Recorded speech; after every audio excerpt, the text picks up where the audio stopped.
Hello दोस्तों, फिर से एक बार आप लोगों को स्वागत है अपना चैनल जेपीसी विद अमन में। यह क्लास 2 नंबर मतलब सेकेंड क्लास है आप लोगों को 10 क्लास वाले स्टूडेंट के लिए। मतलब एसएसटी में आप लोग इसका फर्स्ट क्लास दे सकते हैं हिस्ट्री का। वो आप लोगों के पास प्लेलिस्ट मिल के आप लोगों के पास पहुंच चुका होगा। ठीक है, अभी देखिए हम लोग सेकेंड क्लास देखेंगे, वो है इकोनॉमिक्स का, जो आप लोगों को सारा एमसीक्यू क्वेश्चन बताएंगे इकोनॉमिक्स में, जितने 5 चैप्टर सारा। ठीक है, इसी से एक भी क्वेश्चन बाहर नहीं जाएगा, इतना ही पढ़िए। आप लोगों को 30 में 30 आप लोगों का ऑब्जेक्टिव सही होगा। ठीक है, पहला ऑब्जेक्टिव फर्स्ट चैप्टर है इकोनॉमिक्स का, वो है विकास। इसको इंग्लिश में बोलते हैं डेवलपमेंट। इसका फर्स्ट क्वेश्चन है जो आ सकता है, वह क्वेश्चन है आर्थिक क्रियाकलाप कितने प्रकार के होते हैं। तो आर्थिक क्रियाकलाप कितना प्रकार का होता है ये आपको याद रखना है। ये आप लोगों को 4 प्रकार का होता है, 4 प्रकार का होता है। ठीक है, नेक्स्ट क्वेश्चन देखिए कि भारत में योजना आयोग कब गठन किया गया था। ठीक है, ध्यान देना है कि भारत में योजना आयोग कब गठन किया गया था। तो आपको याद रखना 15 मार्च 1950। बोलो भी आंसर, 15 मार्च 1950। भारत में योजना आयोग कब गठन हुआ था, 15 मार्च 1950 में। और आर्थिक क्रियाकलाप कितने प्रकार के थे, फर्स्ट क्वेश्चन ही फिर से रिपीट कर रहे हैं। आर्थिक क्रियाकलाप कितने प्रकार के थे, 4 प्रकार के। ठीक है, चलिए आप लोगों को फिर से थर्ड क्वेश्चन देखिए। भारत में पंचवर्षीय योजना कब मतलब इसकी अवधि क्या थी, पहला पंचवर्षीय योजना का। तो आपको याद रखना है 1951 से 1956। मतलब अगर पूछेगा भारत में पहला पंचवर्षीय योजना कब हुआ था, तो बोलना है 1951 से 1956। ठीक है, ये क्वेश्चन आप लोगों के लिए इंपॉर्टेंट है। ठीक है, नेक्स्ट क्वेश्चन है कि संपूर्ण क्रांति का नारा किसने दिया था। तो संपूर्ण क्रांति का जो नारा है ना, वो तुम्हारा जगनारायण प्रकाश दिए थे। ठीक है, कौन दिए थे, जगनारायण प्रकाश दिए थे। ठीक है, नेक्स्ट क्वेश्चन देखिए मनरेगा। ठीक, एक मनरेगा एक संगठन था, इसमें ना मजदूरों को कितना दिन काम दिया जाता था। तो आपको इसमें आपको याद रखना है 100 दिन काम दिया जाता था। कितना दिन दिया जाता था, 100 दिन। ठीक है, फिर से क्वेश्चन नंबर 4 रिपीट करते हैं। आप लोग बताइए तो संपूर्ण क्रांति का नारा किसने दिया था। तो आपको याद रखना है जयप्रकाश नारायण। ठीक है, चलिए नेक्स्ट क्वेश्चन देखते हैं। फिर से 6 नंबर का क्वेश्चन है कि आर्थिक क्रियाओं का उद्देश्य क्या होता है। तो आर्थिक क्रियाओं का जो उद्देश्य है वो होता है आपका जीविकोपार्जन। ये क्वेश्चन आपका एग्जाम में नहीं आएगा। ठीक है, नेक्स्ट क्वेश्चन देखिए कि भारत की अर्थव्यवस्था कैसी है, जो भारत की जो आर्थिक व्यवस्था कैसी है। तो ये आपको क्वेश्चन इंपॉर्टेंट है, ये एग्जाम में आएगा। इसके आंसर होगा आप लोगों का मिश्रित। क्या होगा, मिश्रित। ठीक है, नेक्स्ट क्वेश्चन देखिए कि एक समाजवादी अर्थव्यवस्था का सर्वाधिक बल दिया जाता था। क्या बल दिया जाता, तो लोक कल्याणकारी पर बल दिया जाता। मतलब जितने भी समाजवादी होते हैं लोक कल्याण, लोक मतलब लोगों के कल्याण पर ज़्यादा ध्यान देता है। ठीक है, नेक्स्ट क्वेश्चन देख सकते हैं कि सामान्यतः किस देश के विकास का स्तर की मतलब आधार पर निर्धारित किया जाता है। तो ये आपको याद रखना है प्रति व्यक्ति आय भी, और आपका साक्षरता दर भी, फिर आपको याद रखना है कि स्वास्थ्य की स्थिति। ये चारों जो है इस पर ध्यान दिया जाता है। ये क्वेश्चन भी है, आगे चल के आपको बताएंगे। ठीक है, ये आप लोगों के लिए इंपॉर्टेंट है। ठीक है, नेक्स्ट क्वेश्चन देखिए कि भारत में ऐसा मतलब भारत का कौन सा पड़ोसी देश है जिसका प्रति व्यक्ति आय जो है ना भारत से अधिक है। तो ये आपका आंसर होगा श्रीलंका। ये क्वेश्चन जो है एनसीईआरटी बुक का भी है, ये आप लोग याद रखिएगा, इंपॉर्टेंट है। क्या नाम है, श्रीलंका, जो भारत का जो पड़ोसी देश जो है जिसका प्रति व्यक्ति आय जो है ना भारत से भी क्या है, ज़्यादा है। ठीक है, आपसे क्वेश्चन जो सबसे ज़्यादा मोस्ट इंपॉर्टेंट क्वेश्चन है वो क्वेश्चन नंबर है आपका 12 कि भारत में नीति आयोग का स्थापना कब हुआ था। तो आपको आंसर याद रखना कब, 2015 में। कब किया गया था, 2015 में। ठीक है, ध्यान दीजिएगा। फिर नेक्स्ट क्वेश्चन देखिए कि जिस देश की राष्ट्रीय आय अधिक होती है उस देश को क्या कहा जाता है। तो उसको आपको याद रखना है, उसको हम लोग बोलते हैं विकसित देश। क्या बोलते हैं, विकसित। और भारत कैसा देश है, विकासशील। मतलब हम लोग का राष्ट्रीय आय उतना अच्छा नहीं है। ठीक है, मतलब जिसका राष्ट्रीय आय अच्छा है उसको क्या बोलेंगे, विकसित देश। ठीक है, और अंग्रेजों ने भारत का क्या किया था, विकास किया था कि शोषण किया था। तो दोनों चीज़ किया था, विकास भी किया था हल्का फुल्का और शोषण भी किया था। इस तरह से चैप्टर 1 जो था ना आप लोगों का क्या हो गया, क्लियर हो गया। ठीक है, उसी तरह से एक क्वेश्चन जो है आप लोगों के एनसीईआरटी का क्वेश्चन था, आपको हम यहाँ लिख के बता दे रहे हैं। वो क्वेश्चन था कि जैसे मान लीजिए कि 4 मजदूर है। ये एमसीक्यू क्वेश्चन है, क्वेश्चन नंबर 3 जो है आपका। इसमें था कि अगर एक मतलब औसतन आय जो है ना 5000 है। ठीक है, एमसीक्यू क्वेश्चन है 4 व्यक्ति का। उसमें से पहला का 3000 है वेतन, ठीक, दूसरा का है 7000, ठीक, तीसरा का है 4000, ठीक। तो आपको बताना चौथा मेंबर जो होगा उसका राष्ट्रीय आय कितना होगा।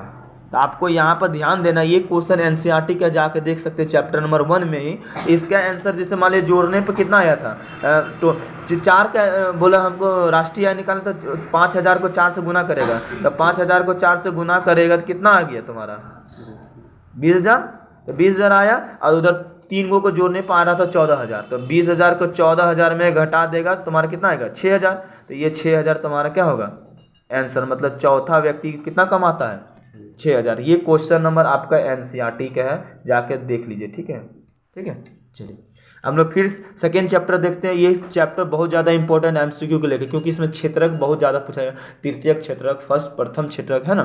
तो चलिए इसी से रिलेटेड क्वेश्चन देखते हैं कि प्राथमिक क्षेत्रक में सम्मिलित कौन कौन सा होता है, प्राथमिक क्षेत्रक क्या क्या हो सकता है। तो यहाँ पे जो ऑप्शन दिया ना, इसमें सभी ऑप्शन जो है ना प्राथमिक क्षेत्र के, जैसे कि आपका डायरी भी जो होता है ना किस में आता है प्राथमिक क्षेत्र, मत्स्य उत्पादन मतलब मछली उत्पादन भी किस में आता है प्राथमिक, कृषि भी किस में आता है प्राथमिक, इसलिए इसका आंसर क्या होगा 4D। ठीक है। नेक्स्ट क्वेश्चन देखिए कि भारत का जो राष्ट्रीय आय जो ना सर्वाधिक योगदान कहाँ से आता है, किस क्षेत्र से आता है, तो आपको याद रखना है तृतीयक क्षेत्र से आता है। कहाँ से आता है, इस बिजनेस तृतीयक क्षेत्र क्या बोलते हैं हम लोग, बिजनेस क्षेत्र, है ना, याद रखना। ठीक है। नेक्स्ट क्वेश्चन है कि भारत की जो राष्ट्रीय आय सबसे कम योगदान किस क्षेत्र का होता है, तो भारत का जो सबसे कम राष्ट्रीय योगदान होता है वो होता है तुम्हारा द्वितीयक क्षेत्र से। किससे होता है, द्वितीयक क्षेत्र से। ठीक है, याद रखना है।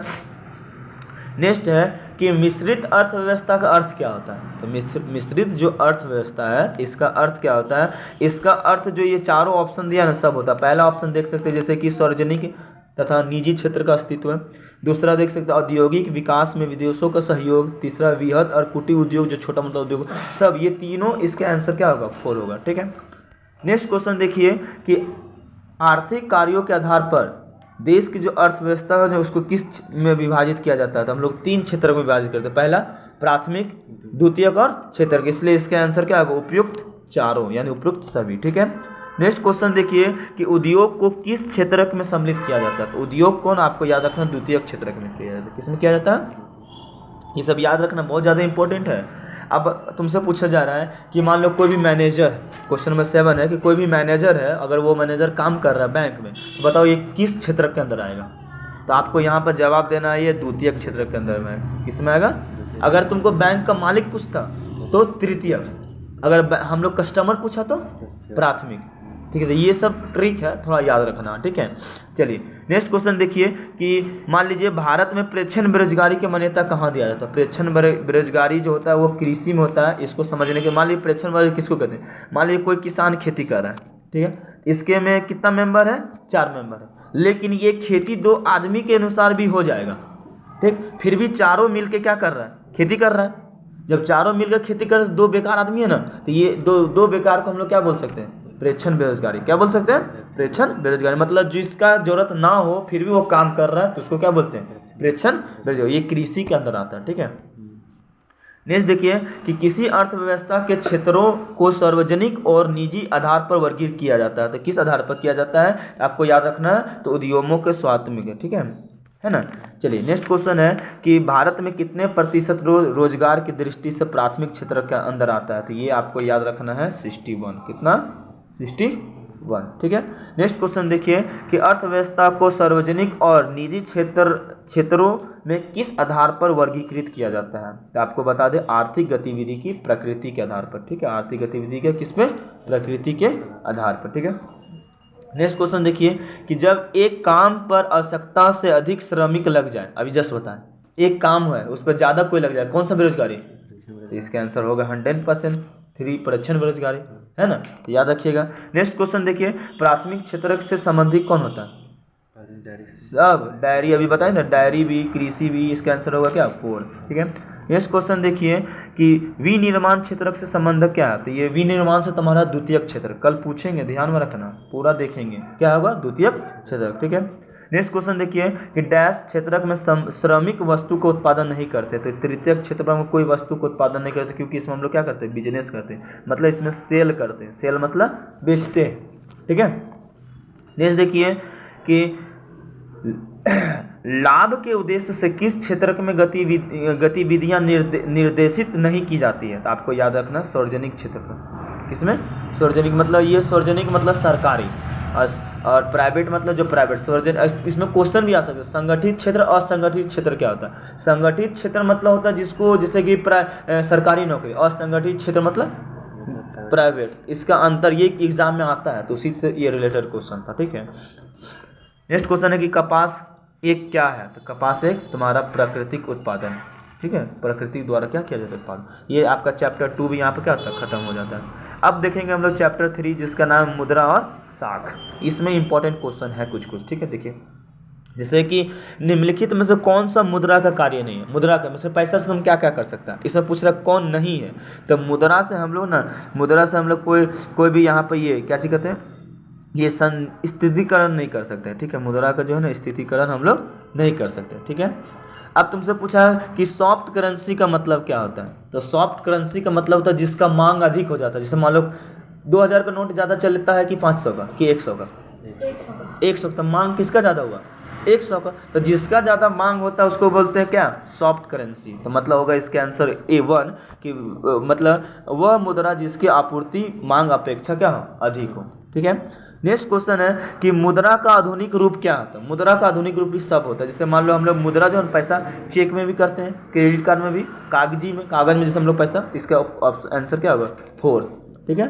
नेक्स्ट क्वेश्चन देखिए, बैंकों से ऋण कैसे प्राप्त होगा, कर्जा कैसे लेगा, या तो कर्जा से उसको लाभ कैसे होता है। ये तुम्हारा होता है, इसका होगा उपरोक्त सभी, ठीक है, उपरोक्त सभी, है ना। सॉरी क्वेश्चन अच्छा से पढ़िए। तो क्या है कि ऋण के शर्त क्या होता है, ऋण का शर्त मतलब लेने का तो सब होता है, कागज भी, समर्थ भी, दर भी देना पड़ता है। तो इसका आंसर क्या होगा 4। नेक्स्ट क्वेश्चन है कि भारतीय रिजर्व बैंक जो होते हैं वो क्या होते हैं। तो भारतीय रिजर्व बैंक जो होते हैं वो तुम्हारा केंद्रीय बैंक होते हैं। क्या होते हैं, केंद्रीय बैंक होते हैं। बताओ लगातार बढ़ती कीमतों को क्या कहते हैं। जो तुम्हारे पैसा की कीमत घटता है या बढ़ता है तो इसको हम लोग बोलते हैं मुद्रास्फीतिकरण या मुद्रास्फीति बोलते हैं, ठीक है। पैसा का वैल्यू कभी डॉलर के देखना, कभी वैल्यू बढ़ता कभी घटता, ये किसके कारण, मुद्रास्फीतिकरण के कारण होता है, ठीक है। क्वेश्चन नंबर 9 जो होता है ना, ये आपके एग्जाम में नहीं आता। ये कैसे होता है, वो शेयर मार्केटिंग कारण होता है, ठीक है। बोलिए, ठीक। तो ये क्वेश्चन आपका नहीं आएगा। क्वेश्चन नंबर 10 देखिए कि भारत में मुद्रा जारी करने का कार्य कौन करता है। तो आपको याद रखना, भारत में जो मुद्रा जो कार्य करता है ना वो तुम्हारा भारतीय रिजर्व बैंक करता है, ठीक है। नेक्स्ट क्वेश्चन देखिए, ऋण का क्या शर्त होता है। अभी सच बताया, दर ब्याज भी देना होगा, कागज भी देना होगा, सब कुछ देना होगा। इसका भी आंसर क्या होगा 4 ही होगा, ठीक है। नेक्स्ट क्वेश्चन देखिए, क्रेडिट कार्ड या ऋण के समझौते के किसके बीच में बात होगा। मान लो कि तुम हमसे ऋण लिया तो हमसे या तुमसे बात होगा कि मेरे पापा मम्मी से बात होगा। तो मतलब इसका मतलब आंसर इसका होगा A। मतलब इसका जैसे कहने का मतलब क्या हुआ, जैसे कि ऋण जो लेगा उसके, ऋणदाता और उधारकर्ता, मतलब जो ऋण दिया और जो ऋण लिया उसके बीच में क्या होगा, बात होगी। इसलिए इसका आंसर क्या होगा 1 नंबर होगा, ठीक है। ध्यान में रखना है, इसका आंसर क्या होगा 1 नंबर, ठीक है। नेक्स्ट क्वेश्चन है कि धनी परिवारों को कौन सा मुख्य स्रोत होता है। तो ये औपचारिक होता है, जो गरीब होता है अनौपचारिक, जो अमीर होता है वो औपचारिक, ठीक है। अब तुमसे यहाँ पूछ रहा है कि धन को आधुनिक रूप में क्या होता है। धन का जो आधुनिक रूप होता है ये सब होता है, मुद्रा भी होता है, प्लास्टिक मनी भी होता है, डिमांड डिपॉजिट भी होता है। इसीलिए इसका आंसर क्या होगा 4, उपरोक्त सभी, ठीक है। आपसे कोई पूछ रहा है, ये मोस्ट इंपॉर्टेंट क्वेश्चन है कि बताइए क्षेत्रीय ग्रामीण बैंक की स्थापना कब हुई थी। तो इसका आंसर होगा 1969। ये इंपॉर्टेंट क्वेश्चन है, ठीक है, ध्यान में रखना। 1969 ग्रामीण बैंक का आपका स्थापना हुआ था 1969 में, ठीक है, ये याद रखना है, ठीक है। चलिए नेक्स्ट क्वेश्चन देखिए कि निम्नलिखित में से कौन सा धन जो होता है ना आधुनिक रूप से नहीं है। तो हम लोग धन जो आधुनिक रूप से नहीं है वो है चांदी का सिक्का। चांदी का सिक्का जो आधुनिक रूप से, वो पुराना रुपया है जो अब चांदी का सिक्का चलता नहीं है। अब पूछ रहा है कि ऋण का औपचारिक स्रोत क्या होता है। ऋण का जो औपचारिक स्रोत होता है वो होता है सहकारी समिति, ठीक है। तो ये क्वेश्चन नंबर 17 भी नहीं आएगा, 16 भी नहीं आएगा, ऐसा क्वेश्चन आने वाला नहीं है, लेकिन फिर भी पढ़ लेना, हम कल पूछेंगे। नेक्स्ट क्वेश्चन है कि वैश्वीकरण और भारतीय अर्थव्यवस्था क्या था। हम बताओ कि लोकतांत्रिक और गैर लोकतांत्रिक किसको कहते हैं, बताइए।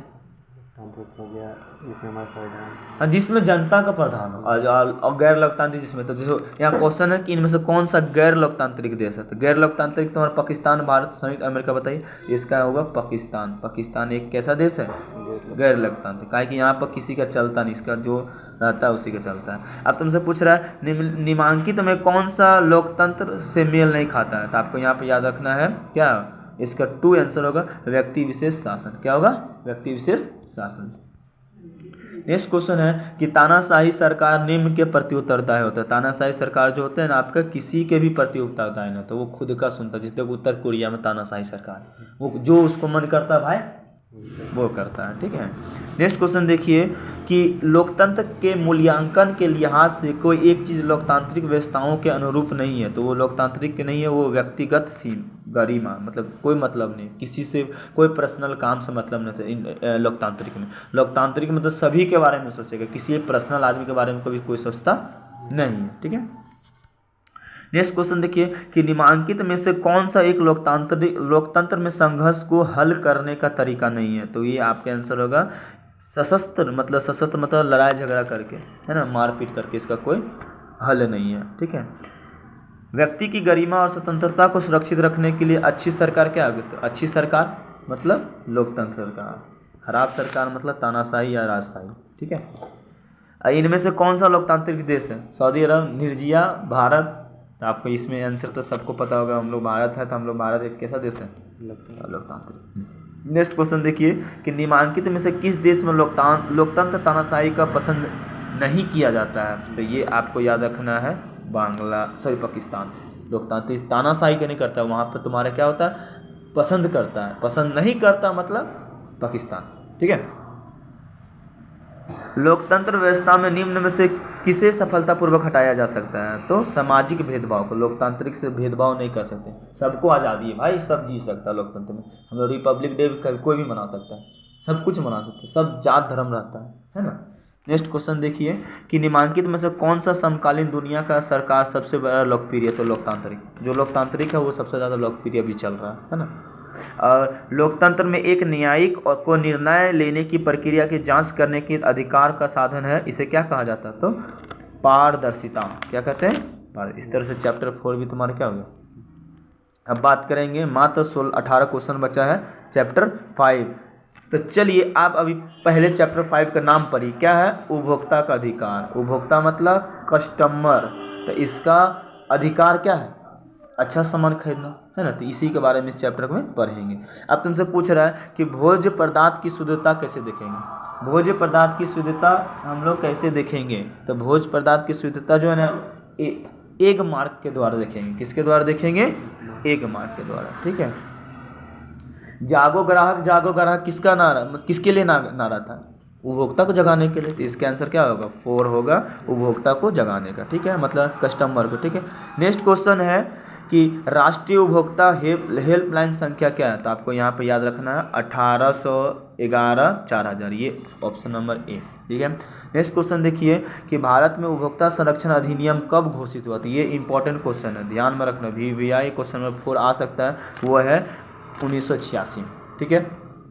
नेक्स्ट क्वेश्चन देखिए कि सोने का आभूषण की शुद्धता कैसे देखते हैं, ये तो सब जानता है, किससे बताओ, किससे, हॉलमार्क देखते हैं हम लोग सोना में, है ना, देखता है ना, बस ये आसान था। बताइए कि मान लीजिए कोई भी उपभोक्ता की शिकायत करने का आवेदन शुल्क कितना होता है, इनमें से कोई नहीं। शिकायत करने के लिए 0 रुपया, मान लो हम कोई दुकानदार से कस्टमर खराब दिया तो उसको शिकायत करने के 10-20 रुपये देंगे, मारेंगे तमनाक से, भाई लेना है तो लेना, तो देना तो दो, ना तो फिर पैसा घुराओ, है ना, इसका कोई शुल्क लगता नहीं है। नेक्स्ट क्वेश्चन देखिए कि उपभोक्ता का शोषण का मुख्य कारण सब है। पहला नाप तोल में कमी, देखेगा नहीं, मिलावट, अनपढ़, भ्रष्टाचार, सब। इसका आंसर क्या होगा, 4, ठीक है। उपभोक्ता जागरूकता आंदोलन का प्रारंभ कहाँ से हुआ था, ये इंग्लैंड से हुआ था। जो उपभोक्ता जो होता है ना, जैसे कि कस्टमर को जगाने का काम पहला कहाँ से स्टार्ट होता है, इंग्लैंड का। अब तुमसे क्वेश्चन नंबर 9 जो है ना, बहुत ज़्यादा इंपॉर्टेंट है, पूछ रहा है कि भारत में राष्ट्रीय उपभोक्ता दिवस कब मनाया जाता है, तो 24 दिसंबर को, ठीक है। अगर 20 लाख से लेकर 1 लाख करोड़ रुपया जो होता है ना, रुपए कम है, तो उपभोक्ता का शिकायत कहाँ करेगा, तो उपभोक्ता शिकायत है ना राज्य आयोग का करेगा। कहाँ करेगा, अगर 1 करोड़ से ज़्यादा रहेगा तो सेंट्रल लेवल पर कर सकता है, ठीक है। अब तुमसे पूछ रहा है कि भारत सरकार ने सूचना अधिकार का जो पारित कब किया था, ये आपको याद रखना 2000 2005 में। कब किया था? 2005 में। नेक्स्ट क्वेश्चन देखिए, सूचना का अधिकार किस प्रकार का अधिकार है? तो सूचना का अधिकार जो है ना, ये वैधानिक अधिकार है, मतलब ये तुम्हारा संविधान के अनुसार किया गया, ठीक है। नेक्स्ट क्वेश्चन है कि मानव अधिकार सुरक्षा अधिनियम कब पारित किया गया? तो ये भी क्वेश्चन इंपॉर्टेंट है, जितना डेट वाला क्वेश्चन है इंपॉर्टेंट है, याद रखिएगा 1993 में। नेक्स्ट क्वेश्चन देखिए, हॉलमार्क। अभी हॉलमार्क किस में बात की थी? सोना में, तो इसका आंसर होगा सोने की आभूषण में। फिर नेक्स्ट क्वेश्चन देखिए, राष्ट्रीय मानव अधिकार आयोग कब गठन किया गया था? तो 1993, अभी जस्ट बात की ना, 1993 में। नेक्स्ट है उपभोक्ता दिवस, वो राष्ट्रीय था, तो राष्ट्रीय 24 दिसंबर को। अभी उपभोक्ता बोलेगा तो 15 मार्च। कब? 15 मार्च। नेक्स्ट क्वेश्चन है कि स्वर्ण को सोना को देखने के लिए, तो सोना के लिए हॉलमार्क। एक ही क्वेश्चन 3 बार दिया हुआ है, ठीक है, तो सोच लो, आ सकता है।